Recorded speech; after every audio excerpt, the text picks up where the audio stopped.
Monkey King. Anjana was mesmerized by the man's muscular body. She thought the hermits might have called in someone powerful to aid them in waging a war on Sambasidan. Anjana decided to talk to the man, but he suddenly turned to face her. She was shocked. The man had a monkey's face.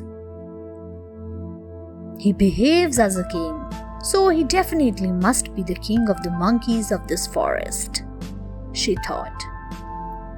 He spoke to Anjana in a powerful voice. I am Kesari. I believe you are also going to fight in this battle against the demon. I like your fearless nature. Anjana was filled with pride as she practiced with her weapon. You are also fighting the monster? That means you are a courageous man too, she said. Kesari made light of her comment with a laugh. I am the king of the monkeys, so it is my duty to protect this ashram and its inmates. Kesari encounters Sambasidan.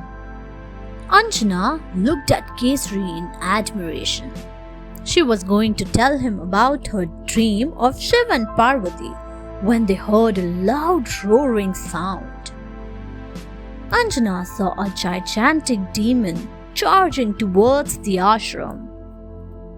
She understood that he was Sambasidan.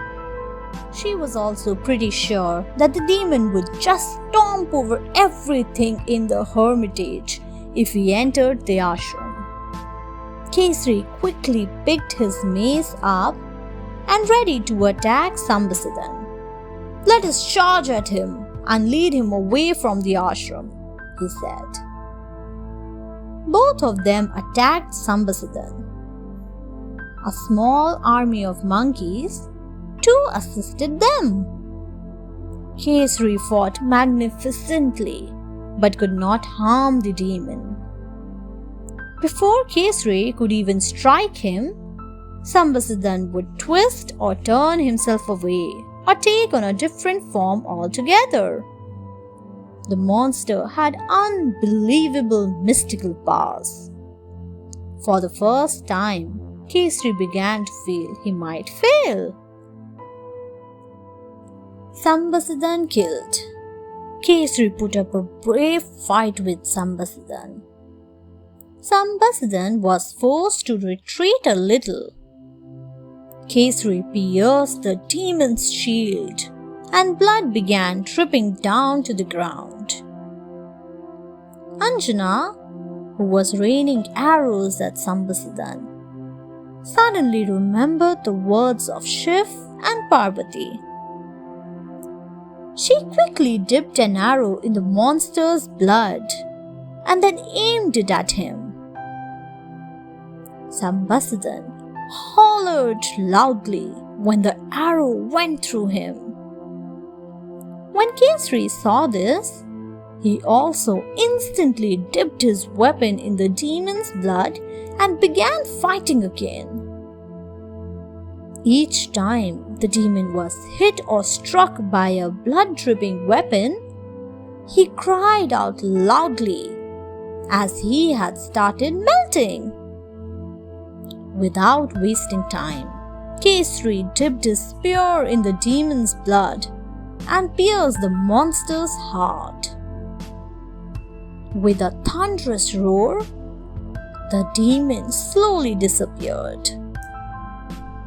The people of the hermitage shouted in victory when they saw the end of Sambasidan. They danced and enjoyed for a long time. Kesari marries Anjana. While the people were busy rejoicing, an old sage came there and asked if he could talk to Sanjana in private. Sanjana nodded, wondering what the sage had in his mind. The sage said gently, "Whenever someone wins a battle for us, we give something precious to that person. Today you and Kesari together defeated Sambasidan. We would like to give you something as per the custom. But can I ask you something very important, Anjana? Will you marry Kesari? The sage went on, as both of you are courageous, you two would make a perfect couple. Anjana hesitated for a second and then spoke softly. Yes, if Kesari is willing. The sage was overjoyed to hear Anjana agree to the proposal. We have already talked to Kesari about the matter. He wants to marry you. He thinks you are very fearless and beautiful too. Kesari and Anjana got married on a suitable, auspicious day. Thanks for watching. Do like, share, subscribe to Sahil Book House.